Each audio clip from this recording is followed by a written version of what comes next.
Guys, അപ്പോൾ നമ്മുടെ പുതിയ വീഡിയോയിലേക്ക് എല്ലാവർക്കും സ്വാഗതം. ഈ വീഡിയോ എടുത്തിട്ട് കുറേ നാളുകളായിട്ടോ, കുറേ നാളെന്നല്ല മാസമായെന്ന് തന്നെ പറയാം. അപ്പോൾ നിങ്ങൾ വിചാരിക്കും ഈ പെട്ടിയും പ്രമാണമായിട്ട് ഞാൻ എങ്ങോട്ടേക്കാണെന്നാണ്. ഈ ഹരിപ്പാട് റെയിൽവേ സ്റ്റേഷനിലേക്ക് സംസ്ഥാനം കടന്ന് ഞങ്ങൾ മുംബൈയിൽ ഒരു പ്രോഗ്രാമിന് വേണ്ടി പോയതായിരുന്നു. അപ്പം ഹരിപ്പാട് നിന്നായിരുന്നു നമ്മുടെ ട്രെയിനും കാര്യങ്ങളൊക്കെ. ഇത് നമ്മുടെ കൂട്ടത്തിലുള്ള അമൃതയാണ് കേട്ടോ. അങ്ങനെ ഞങ്ങളെല്ലാവരും ഹരിപ്പാട് റെയിൽവേ സ്റ്റേഷനിൽ നിന്ന് വളരെ ആകാംക്ഷയോടുകൂടി തന്നെയാണ് മുംബൈയിലേക്ക് പോയത്. എന്നെ സംബന്ധിച്ചിടത്തോളം മുംബൈ എന്ന് പറയുന്നത് ഞാൻ രണ്ടാമത്തെ പ്രാവശ്യമാണ് പോകുന്നത്. കുഞ്ഞുനാളെ പോയിട്ടുണ്ട് UKG പഠിക്കാൻ നേരത്ത്. പക്ഷേ അത് വലിയ ഓർമ്മയൊന്നും ഇല്ല. എങ്കിരുന്നാൽ പോലും കുറച്ച് കാര്യങ്ങളൊക്കെ അവിടെ ഇവിടെയൊക്കെ പോയി. മുംബൈയിൽ എവിടെ പോയെന്ന് പോലും പറയാനറിയാത്തൊരു സമയത്താണ് ഞാൻ പോയത്. എന്നാൽ ഇന്ന് പോയതെന്ന് വെച്ച് കഴിഞ്ഞാൽ ഈ യാത്ര പോയതെന്ന് വെച്ചാൽ നവി മുംബൈയിലായിരുന്നു. നവി മുംബൈയിൽ നമുക്ക് 2 പ്രോഗ്രാം ഉണ്ടായിരുന്നു. ആ 2 പ്രോഗ്രാമിനായിട്ടാണ് പെട്ടിയും കിടക്കയൊക്കെ ആയിട്ട് ഞങ്ങൾ അങ്ങോട്ടേക്ക് യാത്ര വെച്ചത്. അപ്പോൾ പോകുന്ന വഴിക്കുള്ള കുഞ്ഞു കുഞ്ഞു കാര്യങ്ങളും വിശേഷങ്ങളുമാണ് ഈ ഒരു വീഡിയോയിലൂടെ ഷെയർ ചെയ്യുന്നത്. അപ്പം ആദ്യമായിട്ട് കാണാൻ എന്താണ് നമ്മുടെ ഈ നെടുമ്പാശ്ശേരി വിമാനത്താവളമാണ്. ആദ്യമായിട്ട് കണ്ടേയല്ല, എന്നാൽ ഈ ഒരു വീഡിയോയിലൂടെ നിങ്ങളിലേക്ക് ഞാൻ എത്തിക്കാൻ ആഗ്രഹിച്ചത് നമ്മുടെ നെടുമ്പാശ്ശേരി വിമാനത്താവളം തന്നെയാണ് കേട്ടോ. അത് കഴിഞ്ഞ് അങ്ങോട്ടേക്ക് പോകുന്ന വഴിക്ക് എന്താ പറയുക, സത്യം പറഞ്ഞാൽ ഒരുപാട് നല്ല നല്ല കാഴ്ചകൾ തന്നെയായിരുന്നു. അത്ര ഇടം വരെയുള്ള യാത്രയിലുണ്ടായിരുന്നു. കുറേ പാടവും കാര്യങ്ങളും എല്ലാം. ഞാൻ ആദ്യമായിട്ടാണ്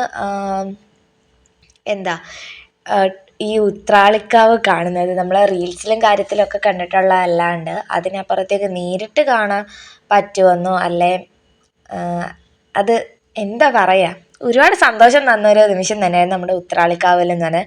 പൂരം കാണാൻ വരണമെന്നൊക്കെ ആഗ്രഹമുണ്ട്. ഇനി വരാൻ പറ്റുമോ ഇല്ലയോ എന്നുള്ളത് ദൈവനിശ്ചയമാണ്, പറയാൻ പറ്റത്തില്ലല്ലോ. അപ്പം അങ്ങനെ നമ്മൾ ഉത്രാളിക്കാവൊക്കെ കണ്ടു. ഉത്രാളിക്കാവിൻ്റെ ഇവിടുത്തെ എന്തായാലും ട്രെയിൻ ചെറുതായിട്ട് സ്ലോ ഒക്കെ ആയി. അങ്ങനെ വളരെ സന്തോഷമൊക്കെ നല്ല രീതിയിൽ ആ ഒരു കാവ് കാണാനും ഒക്കെ പറ്റുന്നത്. എന്താ പറയുക, അതൊരു വല്ലാത്തൊരു എക്സ്പീരിയൻസ് തന്നെയാണ്. നമ്മളെ സംബന്ധിച്ചിടത്തോളം നമ്മൾ ഒരുപാട് നാളുകൊണ്ട് കാണാൻ കൊതിച്ച കുറേ കാര്യങ്ങൾ ഒരു സുപ്രഭാതത്തിൽ നമ്മളിലേക്ക് എത്തുക, അല്ലെങ്കിൽ നമ്മൾ അതിൻ്റെ അടുത്തേക്ക് എത്തുക എന്ന് പറയുന്നത് വലിയൊരു കാര്യം തന്നെയാണ് അല്ലേ. ഒരുപാട് ഞാൻ സാഹിത്യം പറയുന്നത് തോന്നുന്നു, എന്നാലും പോട്ടെ. എന്തായാലും ഈ കാണുന്ന കാഴ്ചകൾ തന്നെയാണ്. എനിക്ക് കുറേ കാര്യങ്ങളൊക്കെ വിവരിക്കാൻ എങ്ങനെ വിവരിച്ച് തരണമെന്നൊന്നും അറിയാൻ പറ്റത്തില്ല. കാര്യം നിങ്ങൾ കണ്ടുകൊണ്ടിരിക്കുന്ന കാര്യങ്ങൾ തന്നെയാണല്ലോ. അത് ഞാൻ എന്താ വിവരിക്കാൻ വേണ്ടിയിട്ടാണ്. അപ്പോൾ പോകുന്ന വഴിയിൽ ആ കാഴ്ചകളുടെ എല്ലാം കൂട്ടത്തിൽ ഞങ്ങൾ കുറച്ച് വെറുപ്പിക്കലും ഉണ്ടായിരുന്നു. കാര്യം മറ്റൊന്നുമല്ല, എന്തായാലും നമ്മൾ പോകാമല്ലേ, ജോളിയായിട്ട് അടിച്ച് പൊളിച്ച് പാട്ടൊക്കെ പാടി പോകാമെന്ന രീതിയിൽ രാശങ്ങൾ നേരെ ഡോൽക്കിയെടുത്തു. അരുൺ ചേട്ടനും ഞങ്ങളെല്ലാവരും കൂടെ കുറേ പാട്ടും മേളമൊക്കെ ആയിരുന്നു. കുറേ നോയ്സും കാര്യങ്ങളൊക്കെ ഉണ്ട് കേട്ടോ ഈ പാട്ടൊന്നും ഇടാത്ത. എന്നാൽ പോലും ഒരു പാട്ട് നിങ്ങൾക്ക് വേണ്ടിയിട്ട് ഞാൻ ഇതിനകത്ത് സെറ്റ് ചെയ്ത് തരുന്നുണ്ട്. തൊട്ടടുത്തിരിക്കുന്ന കാത്തുമാണ് കേട്ടോ, ചേച്ചിയുടെ മോളാണ്. ഈ അമ്മ നമുക്ക് അവിടെ തൊട്ടേ മുംബൈ വരെയൊക്കെ, മുംബൈ അടുപ്പിച്ച് വരെ, ഞങ്ങൾ ഇറങ്ങുന്നതിന് ഒരു സ്റ്റേഷൻ മുമ്പാണ് ഈ അമ്മ ഇറങ്ങിയത്. വളരെ പാണ്ഡിത്യമുള്ള എന്നാൽ നല്ല രീതിയിൽ പാട്ടൊക്കെ പാടുന്ന ഒരു അമ്മയാണ്. ഞങ്ങൾക്ക് അവിടെ നമുക്ക് ഇവിടെ ഹരിപ്പാട് തൊട്ട് അങ്ങേയറ്റം വരെ നല്ലൊരു കൂട്ട് തന്നെയായിരുന്നു ഞങ്ങളുടെ ബോഗിയിലുണ്ടായിരുന്ന ഈ അമ്മ.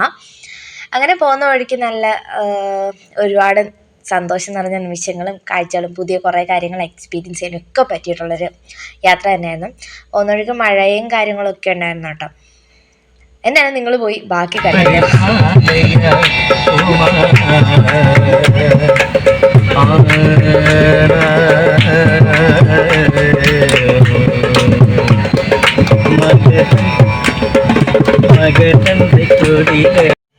ഇത്ര വീഡിയോ ആയിട്ട് പാട്ടിട്ട് എടുക്കാൻ പറ്റുള്ളൂ.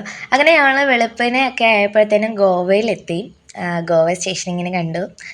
ആ ഒരു സമയത്താണ് ഞാൻ മേളിൽ നിന്ന് ഇറങ്ങിയത്. എനിക്ക് ബെർത്തായിരുന്നു, സീറ്റ് ഉണ്ടായിരുന്നത്. ഞാൻ മേളിൽ നിന്ന് ഗോവയിൽ താഴത്ത് ഇരുന്ന സീറ്റിലുള്ള ആൾക്കാർ ഇറങ്ങിയപ്പോൾ തന്നെ നേരെ താഴെ ചാടി.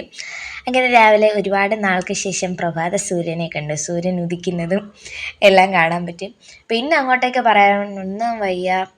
എന്താ തുരങ്കത്തിൻ്റെ ഒരു തുടർ കഥയായിരുന്നു.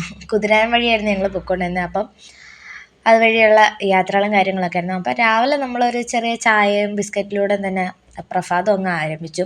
പിന്നെ ഇതിൻ്റെ ഇടയ്ക്ക് പല കാര്യങ്ങളും നമ്മൾ കഴിക്കുന്നുണ്ട്. എല്ലാം ഒന്നും വീഡിയോ എടുക്കാൻ പറ്റില്ല. ഇടയ്ക്ക് കുറേ ഇടത്തൊക്കെ സ്റ്റേഷനിൽ ട്രെയിൻ പിടിച്ചിടുന്നുണ്ടായിരുന്നു. എന്നാലും അതും വലിയ ബോറായിട്ടൊന്നും തോന്നില്ല. കാരണം ചുറ്റും നമ്മൾ നോക്കിയാലും കുറേ മലയും കുഞ്ഞു കുഞ്ഞു അരുവികളും വെള്ളച്ചാട്ടവും പുഴയും കാര്യങ്ങളും ഒക്കെ വെച്ചിട്ട് വളരെ മനോഹരമായിരുന്നു. ഒറ്റ കാര്യമുള്ള ഈ ട്രെയിൻ തുരങ്കത്തിലൂടെ കയറി പോകുമ്പോഴുള്ള ആ ഒരു സൗണ്ട്, അതൊരു രക്ഷയില്ലാത്ത ഒരു അനുഭവം തന്നെയാണ്. പിന്നെ അങ്ങേയറ്റം തൊട്ട് ഇങ്ങേയറ്റം വരെ ഒരു ഗോവ വരെയും ഈ കാടും മേടും തന്നെയാണ് കാണാനുള്ളത്. അതുകൊണ്ട് നിങ്ങൾക്ക് കാണുമ്പോൾ തോന്നും എന്താണ് ഈ കാടിനകത്തൊക്കെ ആസ്വദിക്കാനുള്ളത്. നമ്മൾ എന്താ പറയുക, ഇതൊരു ജസ്റ്റ് ആ മെമ്മറി മാത്രമാണ് കേട്ടോ. നമ്മൾ ഈ യാത്രയിൽ പോയി കഴിയുമ്പോഴേ നമുക്ക് ആ ഒരു സുഖം, ആ ഒരു ഫീല് കിട്ടത്തുള്ളൂ. ആ ഫീല് നിങ്ങളിലേക്ക് എത്തിക്കാൻ എന്നെക്കൊണ്ട് പറ്റുന്നോ ഇല്ലയോ എന്നൊന്നും എനിക്കറിയില്ല. എങ്കിലിരുന്നാൽ പോലും എൻ്റെ ഒരു ചെറിയ ഒരു സന്തോഷം.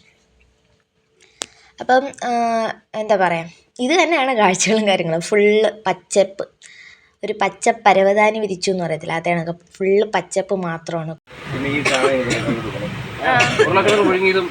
പച്ചവെള്ളം കൂടെ ചേർത്താൽ വേണ്ട വേണ്ട കഴിച്ചോ. ഇത് അടുത്തേക്ക്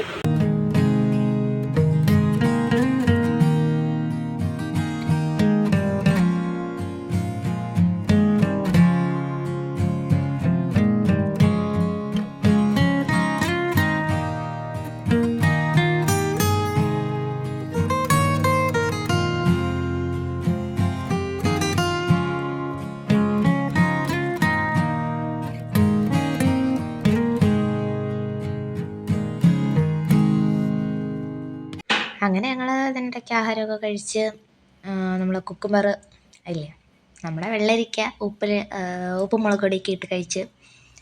പിന്നെ ഇതിനിടയ്ക്ക് എന്തൊക്കെയോ കഴിച്ചു. ഇതിനിടയ്ക്ക് സ്നാക്സൊക്കെ മേടിച്ചുകൊണ്ട് പോകേണ്ട, ഇടയ്ക്കിടയ്ക്ക് വിശക്കാൻ നേരത്തെ അതൊക്കെ വാങ്ങിച്ച് കഴിച്ചു. പിന്നെ ട്രെയിനിലെ ഫുഡ് അധികം കഴിച്ചില്ല, എന്നാൽ പോലും കഴിച്ച ഫുഡൊക്കെ നല്ലതായിരുന്നു കേട്ടോ. എൻ്റെ പേഴ്സണൽ എക്സ്പീരിയൻസ് വെച്ച് നോക്കുമ്പോൾ എനിക്ക് വലിയ ഫുഡ് മോശമായിട്ടോ കാര്യങ്ങളൊന്നും തോന്നില്ല.